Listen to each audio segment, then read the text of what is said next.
Hey, what's going on everybody? Chad Christian coming at you with another exciting video. Today I'm bringing you the MacBook Pro 13 Space Gray. This is the Touch Bar edition. Let's go over some hardware specs.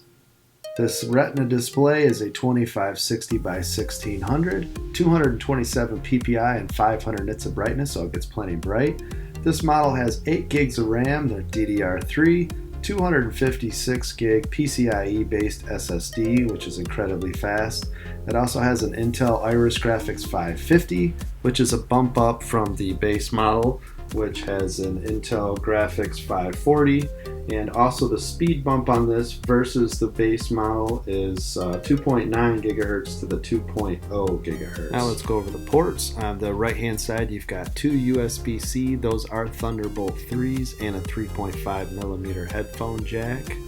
And over here on the left hand side you've got two more USB-Cs, those are also Thunderbolt 3s, and you can charge from any one of these ports. And over the base model only comes with 2, where this comes with 4 USB-C ports, so there's another advantage for you. Now let's talk about that beautiful keyboard. It's running a Butterfly 2 key switch on the keyboard, and it only has a 0.5 millimeter travel, but it feels good. It's much better than the first generation. I actually like the keyboard now.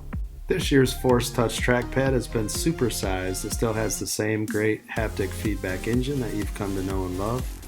Now let's talk about what really separates these two devices, and that is the OLED touch bar with the Touch ID sensor. You can see how beautiful the screen is on that. It actually feels like a glass screen, and there's your more traditional function keys. Now you can get the function keys back just by holding down the function key. You can see that the touch bar up there is changing, so if you do need to use that. There's also some settings here that you can change if you want to permanently change what that touch bar is showing. Let me show you here real quick. You go into settings, go to your keyboard options, and right now it's app controls with control strip, and then you have expanded control strip. So that's what it would look like if you were using the function keys. You can see volume up, down, controls your music, or you got just your basic app controls for whatever app screen is up. So it's pretty neat that they let you customize this. You can also drag and drop different buttons into that toolbar, so it is pretty convenient. And the more I use it, actually, the more that I love it. I think they did a good job with it. And I like having the permanent Siri button up there. Very cool. So you can see that it just controls your volume up and down, just like it used to on your old system. But now it's always up there. There's your screen brightness. Now let me show you what it looks like when you're inside apps that actually use and take advantage of the touch bar. So you can see I've got the Photos app open, and now you can see on my screen I can navigate, crop, filters, adjust, or retouch right on the fly, which is neat. So let me show you how you can apply some different filters. So there's a picture of my beautiful wife. We're out walking the dogs.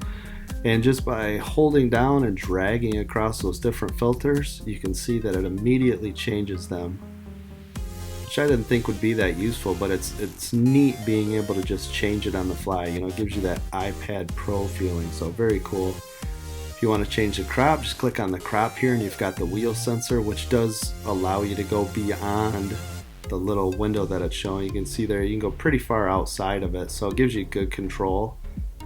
And I think it actually is very useful.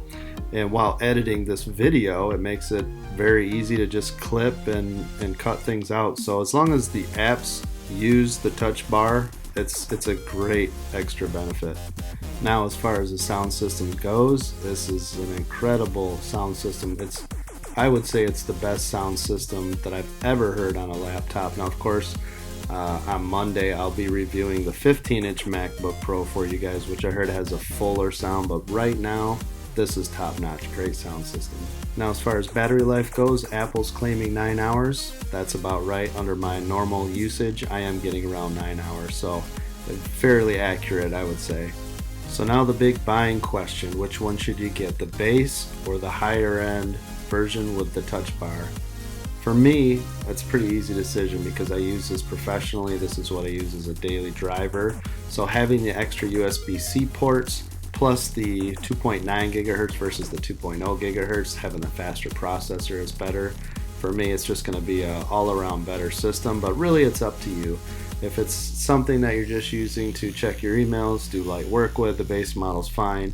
If you are going to be using this more on a professional level, then I would recommend getting this with this higher version with the touch bar, and or waiting to get the MacBook Pro 15. So that's going to do it for today's video. I hope you guys enjoyed it. If you did, hit that thumbs up. Make sure you subscribe for more videos like this, and I'll see you guys on the next video.